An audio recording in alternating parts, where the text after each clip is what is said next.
Gibbs. I have the privilege of being the CEO at Maimonides, and on behalf of Maimonides, Douglas Jablon, Alice Zatz, the Maimonides Department of Volunteer and Student Services, we welcome all of you today.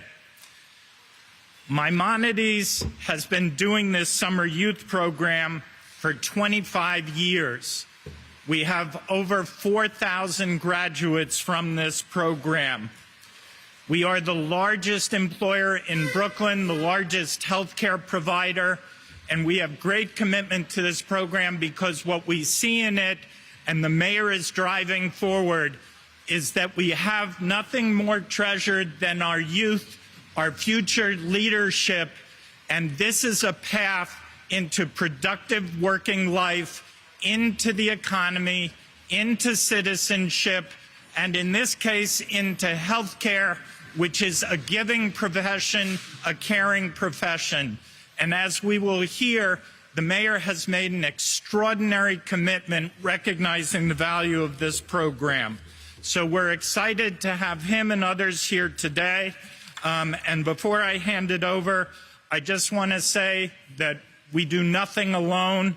And as an example, some of our partners that have been essential in this are the Department of Youth and Community Development, and some of the providers, the Center for Family Life, the Chinatown Manpower Project, the Chinese American Planning Council for Brooklyn and Manhattan, the Council of Jewish Organizations of Flatbush, and many others.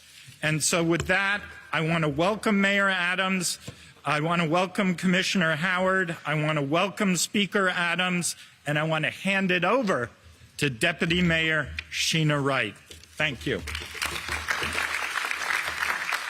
Thank you so much, Kenneth. Thank you so much for your steadfast commitment to young people. Maimonides is an example for all businesses. As you said, you're the largest employer in this community, and you have been doing this for 25 years. And so we want to really grow and expand all of our private sector employers to follow your lead that you've set. So thank you. Today is a celebratory day. Congratulations to all these young people. The mayor will be here shortly, so we're going to move around the speaking a little bit so we can make sure that we have the appropriate people speaking at the right time. I want to just say that when I joined this administration in January, the mayor was very clear. He wanted to invest in our young people. The commitment to go upstream was the biggest commitment he wanted this administration to make. And as we were looking at the summer, we wanted to make sure coming out of COVID-19 that we had the most and best and biggest opportunities for young people. So a promise was made to increase historically summer youth employment, and that promise has been kept. And we are starting this week to show what that plan put in place. So 100,000 young people all across the city, the biggest in history, and some additional opportunities and improvements to the program. So thank you for all of the hard work that everyone put into this to make this happen. At this point, I would like to introduce our mayor, Eric Adams, and our leader in this effort.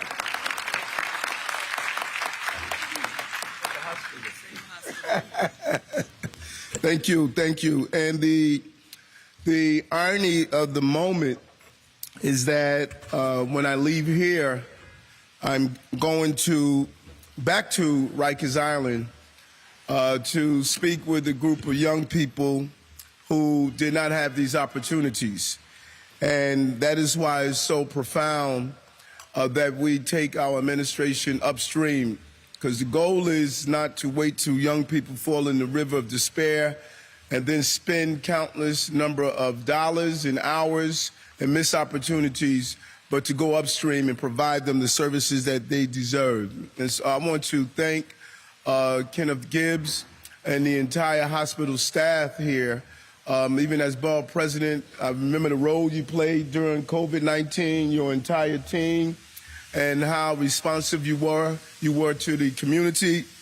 But also I want to thank a real visionary on our team, Deputy Mayor Wright.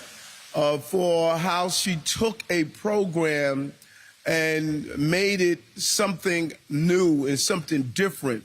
It's more than just going to get a paycheck. How does that experience transform you? So I really want to thank you, Deputy Mayor, for your vision on making sure this summer youth employment program was something that our young people could ensure that they could have a productive future. But, before we get into the program, I want to just talk about the good news of COVID. As we hear at the hospital, the COVID data is showing that this administration, with a steady hand, has navigated us through the turbulent times of COVID-19, a formidable opponent. COVID-19 is a formidable opponent. And if you don't have the right partnerships like we've developed with Speaker Adams, we like to say the Adams and Adams law firm, making these right decisions, it's difficult to navigate this ship through these turbulent waters. But as of last week, hotel demands, they were at 747,000. New York has recovered 94% of the 2019 pre-pandemic demands. We are on course. New York City had the highest hotel occupancy among the top 25 markets. So we're leading the way.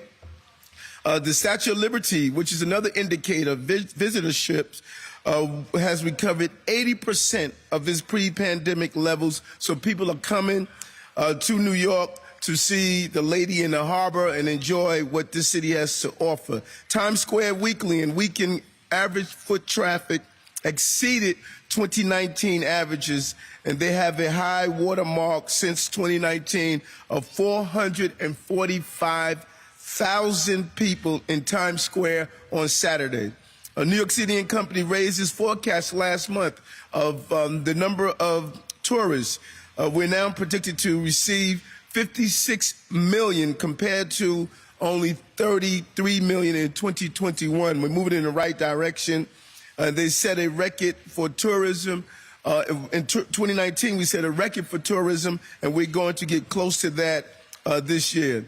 And that's in addition to the 85,000 new jobs that have been created since January 1st. So I just think that as we talk about summer youth employment, we want to also talk about the employment of the city. Our city is recovering. We made the right decisions, and we will continue to do so. We're not out of the woods yet dealing with COVID. That's why we need the partnerships here at the hospitals and how we continue to evolve our way of getting testing and vaccines and medicine to those who are in need.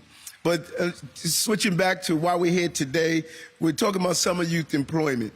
And if we want our young people to strive for a better city or better life, we have to create better opportunities. And that's the goal of this administration. And what I'm hearing from parents, that COVID has had a devastating impact on our young people. Many of them are sitting isolated at home. Many of them miss critical years of communicating and interacting with each other. We thought it was a hard impact on adults. But just imagine missing your prom, missing your football practice or your team sports, not being able to interact with your friends and families, but just basically isolated, playing video games or being restricted to moving outside. We have to acknowledge that, and we must do everything possible to make up for lost time. They've forgotten how to communicate and engage in a very real way. And summer youth employment is going to allow us to move this into another level. And what our young people need now is a future that they can see, future that they can believe in, and not the pessimism that COVID-19 brought to our city and our country. And it's a future which they belong and where they can make a difference in a real way. This year's New York City Summer Youth Employment Program is providing New York City's youth an opportunity to learn and make a difference in the world in a historical way. As Deputy Mayor Wright acknowledged, over 100,000 summer youth employment jobs are something that many of the advocates have been pushing for so many years, and we got it done. We accomplished that. From July 5th to the 19th, they are interning at places like this amazing hospital, NYPD, the highest number of summer youth employment in the NYPD since the history of this program. You're talking about building relationship between public safeties and young people. This is what we're doing. They're going to be at the parks and other areas as well. In the private sector, they're learning from places like Google and other technology companies on how to be prepared for the business of the future. But the best part about it, I'm sure many of our summer youth were saying, they're getting paid. They're going to make some money, some moolah, some cash, some dineros. Whatever language you say it, they're happy to get it. And as we know from past experiences, we're going to, those who go into careers with summer youth employment, they continue to move in those careers. Of my understanding, we have a young lady who is went through this hospital and now thinking about going to medical school, being exposed. Fields like healthcare and nursing, which have been so important, especially during COVID as we deal with the nursing shortage that we are experiencing. And I want to really give a real shout out to the New York State Nurses Association and 1199. They're providing such a service for these young people and a service for our city every day. They're partners in ensuring our healthcare move in the right direction. The experiences of SYEP is only one half of the equation. Where, yes, we're providing paid jobs for young people for careers and moving to an upstream solution, but we're doing something else. We secured $216 million in baseline funding. So this means every year these children are not going to have to wonder that they are going to be employed during the summer months, but it's going to be a continuation of this funding throughout the years. But we're doing something else in this initiative. We're going after those children that are in higher needs, children who had careers, who are having careers or lives like I had as a child. We set aside 13,000 slots for youth living in NYCHA, highest level in history. And additional spots for foster care. Many of our foster care children are slipping through the cracks, so we're going after them to make sure they don't. Those children who are living in insecure housing, students with disabilities, students in DOE transfer schools, and or receiving public assistance. This makes a total of 20,000 slots for young New Yorkers who need these opportunities the most, up from 13,000. Additional 7,000 slots we're targeting for young people who need this exposure, this experience, and this financial support as well. But there's more to it as well. Not only are we going to pay our children, our young people, the $15 an hour, but we also, which I really want to thank Deputy Mayor Wright for doing, we are going to make sure that our children learn about financial literacy, how to build credit, how to budget, what's a W-2 form, how to interact in the office space. We're going to teach them mindfulness. We're going to teach them self-care. We're going to teach them how to interact in a business environment. As we state now, 60% of the youth that participate in SYEP have enrolled in direct deposit. I didn't enroll in direct deposit until I was adult, long into receiving my paychecks. They're learning early. And then we're going to take them outside of their living environment. We're going to take them to Wall Street, take them to the UN, take them to City Hall to see how we get stuff done. We're going to expose them to this entire city instead of allowing them to believe that their block is the globe. No, the globe goes beyond what their neighborhood shows them every day. We know the best learning experience happens in a traditional classroom setting, but the sterilized environment of a classroom is not the only educational experience. It goes beyond that, and we want to show them the various forms and ways to interact and further explore their possibilities and what they can offer to this city.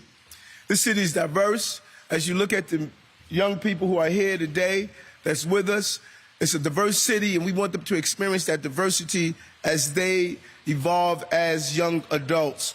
Living in a city of this size, with this level of diversity, we know we have to rely on each other, and that's what we do. So we care about our young people. We care about our parks, we care about our public safety and public transportation, our public schools, and we care about the good energy that they're going to bring to this conversation and this experience. And our young people, as people say, are our most valuable assets, but we have not invested in those assets the way we should have throughout the years. This administration is stating we will do so. And we will show our young people that we value their talents, we value their voices, we value their experiences, that the present moment is one of opportunity. We're going to seize the moment, and we're going to provide the opportunity and the skills. Far too many young people have not had those opportunities. And those are the young people I'm going to visit today on Rikers Island. But as I start my day off with optimism of what we can do, I'm going to bring that energy across the bridge on an island that has been an island that was filled with despair for far too many young people. We can get this right, New York. And we're saying today, by investing in our young people, we got it right on this end, and we're going to continue to get it right throughout the years. And so I want to thank all of our partners, particularly the Speaker, who helped us carve out this bill and the funding allocation to make sure we look towards our young people with the unprecedented investments and young people in this budget during these difficult times. This was a budget for families, and you had to have the right partner to accomplish that. So thank you very much, and we're going to get to work. Thank you so much, Mayor Adams. Next up, your partner in the law firm, Speaker Adrian Adams. Thank you so much, Deputy Mayor. Good morning, everyone. Good morning to my partner, Mayor Eric Adams, of course, our wonderful Deputy Mayor, Sheena Wright, Commissioner Howard, for bringing us together today to celebrate historic investments in New York City's youth. I want to thank Maimonides President and CEO Kenneth Gibbs and your entire team for hosting us this morning. Well, summer is here. And for our city's young people, this is a time of fun, relaxation, traveling for some, and hopefully continued learning for all. Summer is also an opportunity to gain work experience, new skills, and financial earning through a summer job that promotes career building. In the 6 decades that the Summer Youth Employment Program has been around, the City of New York has never, ever funded 100,000 slots until now. Thanks to the investment of over $79 million in the budget, 100,000 of New York City's young people, ages 14 to 24, have the opportunity to work for a local business, a nonprofit, or a governmental agency. We're here right now at Maimonides Medical Center because this hospital is one of our largest SYEP sites in the city, with over 90 participants who will be learning, contributing, and picking up new skills this summer. We congratulate all of you. For many of our young people, this will be their first job, which is a valuable and meaningful experience that can shape their future careers. Maimonides is a model for how our city's institutions can and should play a role in developing, preparing, and mentoring our city's youth. I thank all of our SYEP providers and work sites for their participation. New York City's business and civic institutions are vital to helping foster the development of careers. We need the involvement of even more diverse employers from all sectors if we want to enhance the scale and impact of this program for our young people. The benefits of summer jobs are numerous, which is why back in February, long before budget negotiations began in earnest, Mayor Adams and I announced the expansion of SYEP to its highest level in history. We know this is one of the smartest and most impactful investments our city can make, not just for our students and families, but for all New Yorkers. Expanding SYEP for our young people contributes to public safety because the safest communities are the ones with an abundance of resources, investments, and opportunities. Summer and year-round jobs help ensure our youth, who are the future of New York City, have positive pathways to advance their career well-being and future opportunities. This investment in our youth is especially timely. The violence experienced in our city and neighborhoods across the country call for proactive measures to support our communities. Our commitment to expand SYEP as well as to increase year-round jobs for our youth is how we advance public safety in New York. I'm proud that we're taking steps to support and uplift our young people through programs like SYEP. This should continue to be our priority. By providing these historic investments for our city's youth, this budget is delivering what our communities have asked for. The council is focused on expanding and promoting solutions to our city's many challenges, and we will partner to support all New Yorkers. I look forward to continuing to work with everyone here today to provide more opportunities for our young people, because investing in them means ensuring our city and our future is secure. We will continue to do our very best by our students to ensure their prosperity, their education, and their future, because yes, young people, you are our future and the future of New York City. So thank you again, Mayor Adams. Thank you, Deputy Mayor Wright. Thank you for your entire administration. Thank you to my colleagues in government, Maimonides Medical Center, SYEP employers all across our great city who support the career development of our young people, and especially the 100,000 SYEP participants who we do this work for. We want your summer to be engaging, fruitful, and productive. Thank you very much. Thank you so much, Speaker Adams. And while I appreciate the appreciation from the mayor and others, the DYCD team is amazing. We went from 75,000 to 100,000. The administrative, the work, the innovation, the community-based organizations, did an incredible job. And I'm so proud and pleased that they have an incredible new leader, Commissioner Keith Howard. I'd like to bring you to the podium.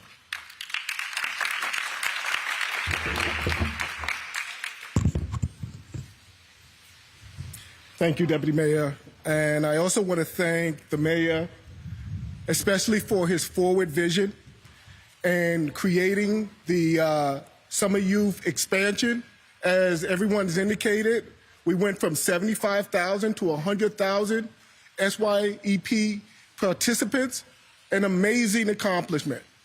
I also want to thank the speaker and your team, and of course, Mr. Gibbs and his hospital, for providing the slots that are needed to give the young people such a great experience. But I also want to thank my team. I want to thank my team, my DYCD team, and if you could just stand up and just be acknowledged. Come on, don't get shy. You worked hard at this. I want to thank you for all the hard work that you've done so far. Mr. Mayor, one of the things that I also want to mention is the $11 million investment in MetroCards, what is equivalent to 3,860,000 rides, that we will be giving the young people this year, Very, very significant investment.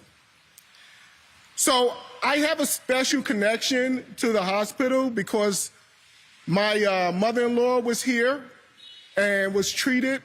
Unfortunately, she did pass away, but the excellent service, Mr. Gibbs, that you provided and your staff provided was exceptional to me and my family, so I really thank you. Healthcare is at the core of my belief because my mother was a nurse in the ER for 30 years, So she retired at the VA hospital in Kingsbridge in the Bronx, okay? So I watched her as she treated and as she enjoyed what she did and the work that she did and the work that she accomplished, okay? So I just want to say that I'm having a really good experience here because I'm feeding off the energy and the energy of the young people as well. But one of the things that I want to highlight is one of our SYEP participants, and that's Tiffany Lou. If you can just step out. Mr. Mayor, Tiffany Lou participated in 2013, assisting in the volunteer office. Today, she is a third-year resident in internal medicine at this hospital, okay? So her success, along with everyone else who will be coming through this hospital, is a key to the investment that SYEP has done for the young people. Please give Tiffany another round of applause as we call her Dr. Lou. So I'm going to give you some words of advice, young people, that my mother gave to me when I was a SYEP participant. Save your money. That's right. Practice financial discipline. Give $50 to the household, okay, to help with the bills, okay? And more importantly, and as the mayor has stated, have fun. Learn, have fun. Thank you. Thank you so much, Commissioner Howard. We all remember our SYEP days. And congratulations, Tiffany. And I am so happy to introduce one of the most important speakers today, a current intern and future doctor, Stacy Montelus. Did I say that right? Okay. Stacy. Good morning. I want to start by saying thank you to Mayor Wright, Deputy Mayor Adams. No, Mayor Adams. Deputy Mayor Adams. Mr. Gibbs, Mr. Jablins, Mrs. Zatt, and all gathered here today. I first came to Maimonides as a volunteer to an internship with International High School at Prospect Heights in March 2018. I worked in pediatric subspecialty office. I assisted with administrative work and developed my clerical skill by organizing patient file, conducting appointment reminder phone call, and preparing mailings. After having such a great experience, I selected Maimonides as my work site when chosen for SYEP that same summer. I worked in maternity unit, and the following summer, I worked in labor and delivery. I greeted patient, deliver amenities, and make sure all of their needs and concerns were communicated accurately with care to the nursing staff. The nurses make me feel like a true part of their team and took me under the wings. Due to my Maimonides' dedication to education, I was able to be a research intern in emergency medicine. I also shadow a physician assistant in internal medicine. My combined experience at Maimonides strengthened my desire to work in healthcare. I recently graduated from Brooklyn College with a Bachelor of Science in Biology while minoring in neuroscience. This summer, I will be working in general surgery and look forward to contributing to excellent patient care and once again become part of the healthcare team. I am also preparing to take the MCAT and hope to be a neurosurgeon. All right. I will not be as inspired or prepared for my future without the combining effort of my Maimonides, DYCD, and SYEP program. Your partnership provides students from all backgrounds the abilities not to only become part of the members of the workforce, but to prepare us to try for our goal while giving us the skill to be successful. Thank you.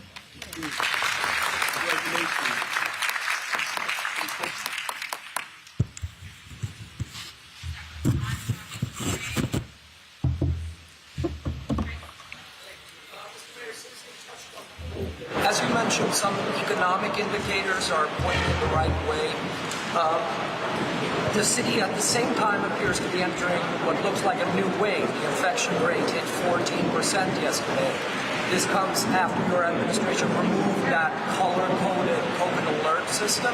So I was wondering, why was that color-coded alert system removed, number one? And number two, given this new wave, is there any new plans from a public health perspective to fight back against this increase in cases? Yeah, every morning, as we indicated, every morning we do our briefings. And what this administration won't do, we won't remain stagnant as COVID continues to evolve. A new variants are finding their way into the city, and as they come about, we continue to pivot and shift, a term I use all the time. The color-coded system was not fitting the new wave and the new variant, and as COVID continued to shift. We're now looking at and bringing in experts from all across the globe on finding out how do we continue to prepare New Yorkers and Americans on dealing with the pivoting and shifting of COVID. Our goal is to make sure whatever we put in place is going to stem the infections, keep down our hospitalization, and most importantly, keep down those who die from COVID. When we look at our numbers, we are at a good, stable place. The numbers are ticking up according to our healthcare professionals this morning, but we're not at the place where hospitals are open, impacted, and we're not at a place where it's stopping our growth in the city. So we are continuing to monitor so we can make the right decisions. COVID system, do you think it was kind of a flawed mechanic to start with? I know you didn't really follow a lot of those recommendations because you were arguing that they weren't necessary. So was the color-coded system just flawed to begin with? No, that's a great question. No, it wasn't a flaw. It impacted, it's almost as though you're using old weapons to fight a new war. The color-coded system was fighting an old war. And as COVID shifted, it became a new war. So we're not going to hold on to something that's an old weapon merely because we had it. No, we're going to create new weapons to fight this new war. So it was good for the old war of the variants we were fighting. It was not good for the war that we're currently fighting. And I think it was brilliant on the part of our doctors and medical professionals to state we're not going to remain stagnant when we're fighting a new war.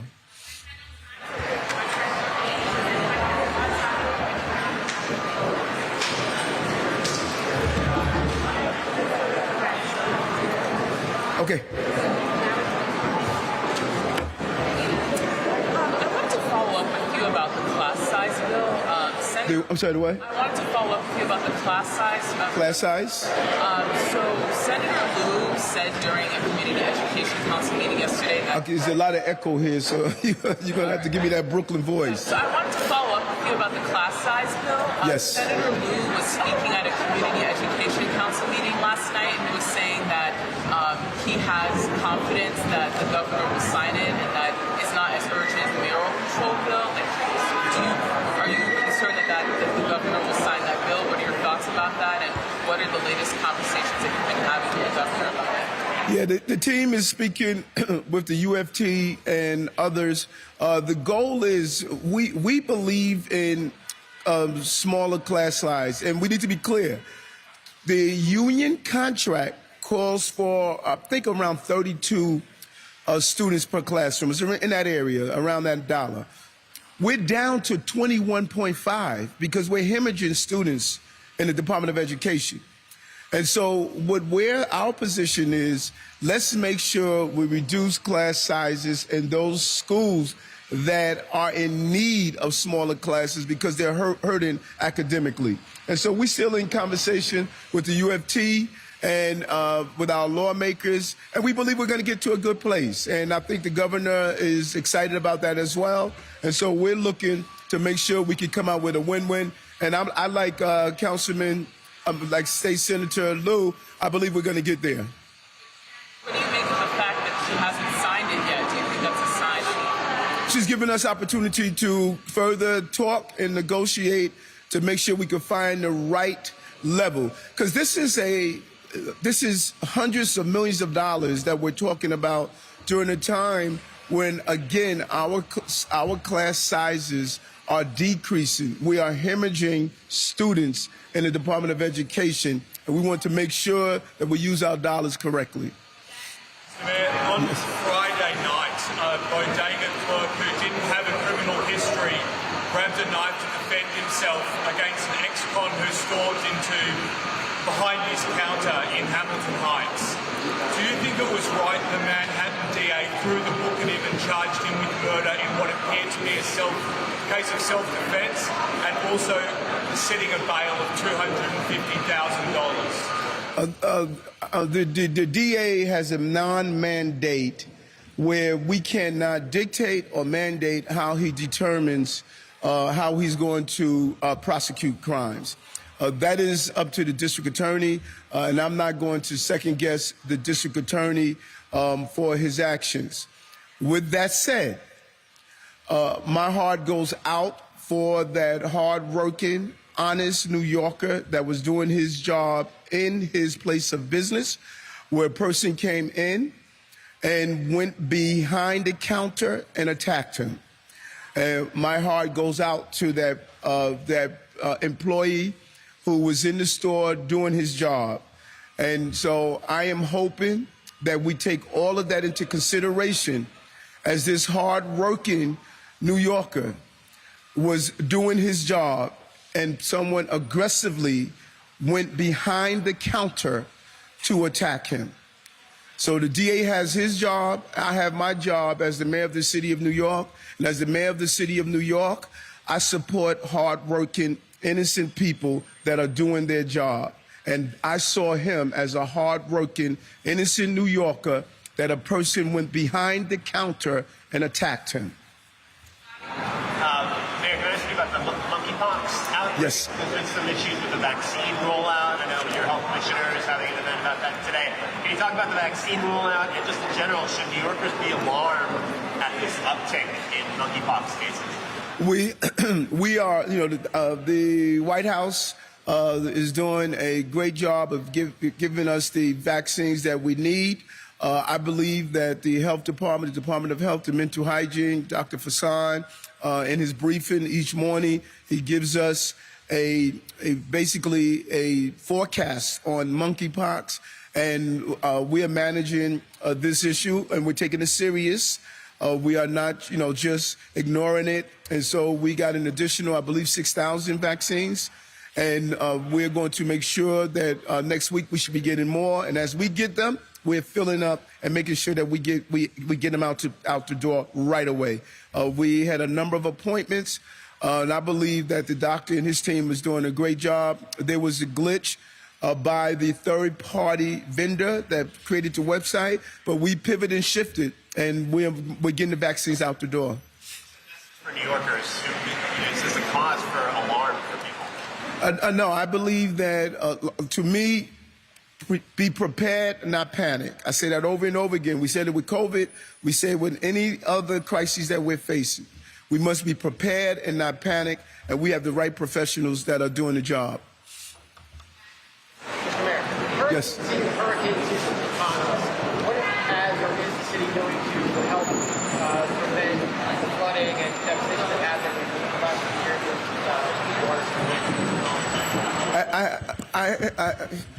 What is going on today that everybody's talking so low? Where's our New York, Brooklyn voice? I spoke we had a meeting and a briefing with the Office of Emergency Management. And our goal is to, number one, look at the basement apartments, also look at how we are preparing for water drainage. But we need help from Albany also. Albany must assist us in the legalization process of basement apartments so we could assist them. That is one aspect of dealing with the flooding season. But our Office of Emergency Management, they're on top of this. The briefing was extremely impressive. And in fact, I'm going to have them do a public briefing so we can see exactly our preparation of dealing with storm season that is here. And, New Yorkers know the storm seasons of yesteryears is different from the storm season of today. It was not high tides that impacted us. It was rain. The level of rain was at a level where our sewer system was unable to handle. And we're going to make sure that we're prepared in this coming season. But Mother Nature is unpredictable. And we have to pivot and shift with Mother Nature with her unpredictable aspects. Thank you. Last week you mentioned that you were going to meet with the Staten Island DA to discuss, the appearance that former Mayor Rudy Giuliani might have falsely reported the crime. I was just wondering, did you get a chance to meet with the DA? How did that talk go?